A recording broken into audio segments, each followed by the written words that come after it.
is CBS News Miami. Good afternoon, and thank you for joining us. I'm Naja Sherman, and welcome to CBS News Miami's 4 p.m. Quickcast. Let's take a look at today's top stories. Always alerting, always tracking. This is Next Weather. And taking a live look outside, a beautiful shot, but we have a heat advisory in South Florida as we also continue to track the tropics. Let's get right to Next Weather Chief Meteorologist and Hurricane Specialist Ivan Cabrera. No longer a major hurricane. Hurricane Beryl now with the latest advisory, a Category 2 storm, thankfully continuing to weaken with some strong upper-level winds. That shear that we talk about doing a number on the system. 110-mile-an-hour winds. We'll get a big update from the NHC at 5 o'clock, and that'll bring us a new cone. But for now, this is the one we had earlier this morning. 105-mile-an-hour hurricane approaching the Yucatan Peninsula as we head through late today and into tomorrow morning, and then weakening over land before it reemerges over the Gulf of Mexico, and by then could regenerate into a hurricane, but it mainly looks like a tropical storm right now, or a low-end Cat 1 hurricane with strong winds and heavy rainfall on the way for portions of Texas and into Mexico. Back home, it's the heat that is going to continue. 105 to 110 is what it feels like, and once again, National Weather Service has extended the heat advisory, so this goes through tomorrow now at 8 o'clock. It'll start feeling a little better certainly after sunset, but still going to be a steamy night if you're heading out for the fireworks. Checking in the low 90s right now, but it feels like the triple digits. Marathon and Key West doing the worst there with 104s as far as feels like numbers, and then we're into the 100s here. Kendall at 104, Opelika 102. This is nasty heat, so just be careful and keep yourself hydrated out there. Not much help with any rainfall. We've been talking about this, a drier setup here with some dry air that's worked its way in here, but that's just for tonight. So we'll be back into some storm coverage as we head into tomorrow, but should be a fantastic 4th of July evening with the fireworks. There are the heat advisories continuing for tomorrow. And then we'll get back into some scattered thunderstorms during the afternoon and into the middle part of the day, and that continues through the day on Saturday and Sunday. On Rain Track, we'll be able to see quiet for tonight, and then for tomorrow already by 1 o'clock, there's our sea breeze, which we haven't been able to pop showers and thunderstorms with because the wind has been so strong, but tomorrow we'll do that, and that'll be a repeat heading into a Saturday as well. So that is the way things are going to shake out for tomorrow. Temperatures back in the low 90s. We'll continue to see, I think, heat indices in the 100s, but we'll get that nice break with a few showers and storms returning to the forecast. 40% coverage, and then we'll bump that up heading into the weekend, and then some dry air tries to work its way in here for Monday and Tuesday. High temperatures will continue in the low 90s, about average, but again, with the humidity feeling into the triple digits, about 105 to 110. This is a look at the destruction Hurricane Beryl has left behind so far. On Union Island, residents are returning from shelter to find mountains of debris filling the street and their homes destroyed. And take a look at this video. It's from Jamaica and shows the centuries-old bridge known as the Flat Bridge before it was submerged. Hurricane Beryl is now moving towards the Cayman Islands and Mexico. CBS News Miami's Tom Hansen has the latest from Montego Bay, Jamaica. Hurricane Beryl's fierce winds, powerful waves, and torrential rain pummeled Jamaica Wednesday. It's the latest Caribbean country to face widespread destruction from the storm. Beryl toppled power lines, snapped trees, and flooded roads after the Prime Minister called for a national curfew. This is to ensure the safety of everyone during the passage of the storm. The government set up shelters for hundreds of people displaced during the hurricane. Maybe this is going to be a little bit more of an issue than we thought. Sidney McDonald and Andre Rodriguez flew to Jamaica to get married. Once they found out the Category 4 hurricane was moving in, not even that could stop their wedding plans. Kind of accepting that we might have to make some changes to our wedding, and we'll have to roll with it. It'll be a memory if nothing else. And Hurricane Beryl is far from over. It's hitting the Cayman Islands today. People there have been boarding up windows and filling sandbags to protect their homes. And in eastern Mexico, preparations are also underway in resort areas including Cancun and Tulum, where residents, business owners, and tourists are bracing for Beryl's expected landfall there tomorrow. And at this hour, a curfew has been lifted. People will no doubt be using that time to begin the cleanup process. A disaster zone declaration is in effect. That will last for a week. Tom Hansen, CBS News, Montego Bay, Jamaica. Shipments of aid from South Florida are arriving in the Caribbean. It's to help our neighbors recover from the devastating storm. CBS News Miami's Morgan Reiner has the report. Take a look at this line of volunteers on a holiday working to organize and put together boxes of donations. There are now drop-off locations throughout the county to bring donations to, and they have a specific list of needed goods like tarps, tents, generators, and non-perishable items. The mayor said county employees are also stepping up to donate some of their pay. On this Independence Day, we're going to have a roof over our head. We're going to eat, we're going to enjoy each other. We should want that for other people. County officials said they know South Florida is ready to step up and help. And they just need direction what to do. So we have, of course, here a main donation collection center at the GEM warehouse in Doral, but you can also donate supplies at the following county libraries: South Dade, North Dade, and Aventura. Also at our downtown offices at Stephen P. Clark Center.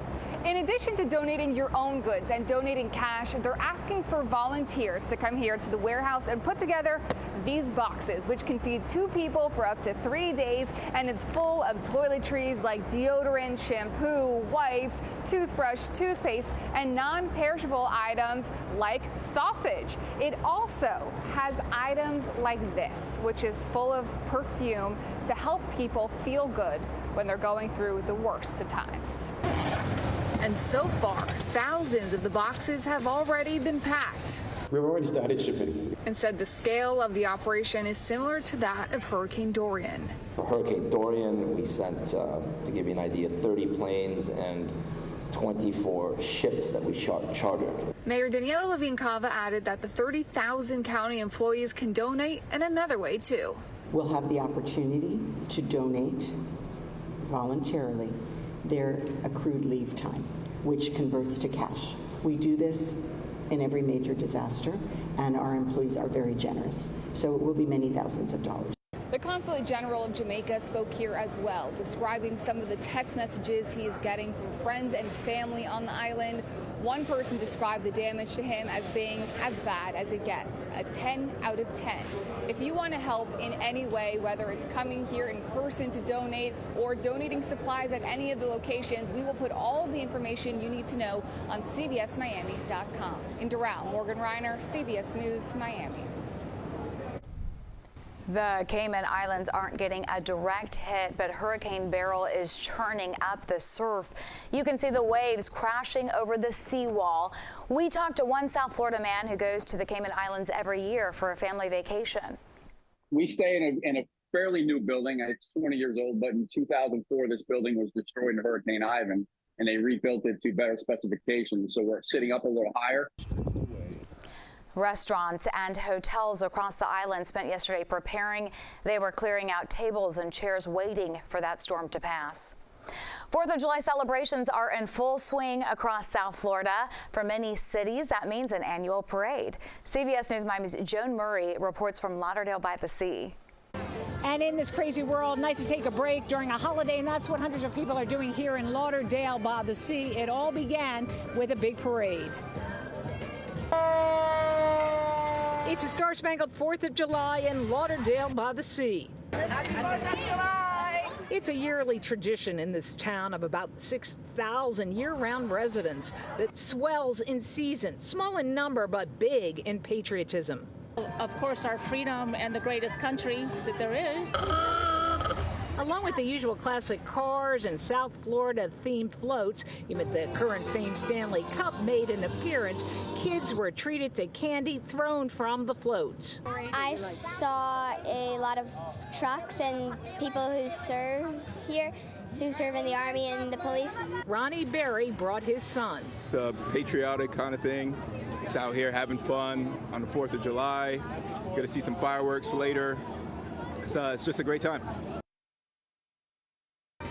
And the fireworks gets going around 9 o'clock here in Lauderdale by the Sea. Coming up at 5 o'clock, this town recently had a big tragedy, as you may remember, a little girl being buried in the sand and dying. We'll let you know what's new in terms of lifeguards and other precautions being taken. That's beginning at 5 on CBS Miami. In Lauderdale by the Sea, Joan Murray, CBS News, Miami. When we come back, personal information from the Florida Health Department hacked in a cyber attack. What you need to know next. Welcome back to CBS News Miami's 4 p.m. Quickcast. President Biden and the First Lady will host a 4th of July celebration at the White House tonight. It's for the military and veteran families. CBS News Miami's Erica Brown reports from Washington. Netflix co-founder Reed Hastings, a powerful Democratic mega donor, is the latest voice to call on President Biden to withdraw from the race following last week's debate. It's a sentiment echoed by another Democratic donor, Whitney Tilson of New York City. Our only hope of defeating Donald Trump and avoiding a 4-year national nightmare is for Joe Biden to do the right thing, step aside. It's not just donors. A second House Democrat, Arizona progressive Raul Grijalva, urged the president to withdraw, saying Wednesday what he needs to do is shoulder the responsibility for keeping that seat. And part of that responsibility is to get out of this race. In a radio interview, Biden acknowledged his poor debate performance. I had a bad night. And the fact of the matter is that, I screwed up. I made a mistake. But he is vowing to remain in the race. Last night, he met with more than 20 Democratic governors to shore up their support. The president has always had our backs. We're going to have his back as well. President Joe Biden is in it to win it. And all of us said we pledged our support to him because the stakes could not be higher. Tomorrow, he will try to convince voters of his fitness for office and his ability to win re-election with 2 events, a rally in Wisconsin and a network television interview. Erica Brown, CBS News, Washington. A hacker group says it's responsible for breaching the Florida Department of Health. They gained access to a large amount of potentially sensitive data on Floridians. Now the ransomware group is threatening to release 100 gigabytes of department data. That's unless the state pays up. The hacking group is giving the state until Friday to pay. However, Florida's governor has a policy of not paying ransomware. As you celebrate the 4th of July, here's a look at what's open and closed today. Publix, Walmart, Target, Walgreens, and CVS will remain open, but they might have reduced hours, so check. Costco, courts, banks, government offices, and the post offices will be closed. For a full list of what's open and closed, just go to our website, cbsmiami.com. That's the CBS News Miami Quickcast. I'm Naja Sherman. Stay tuned for more news right here on CBS News Miami, and have a wonderful 4th of July.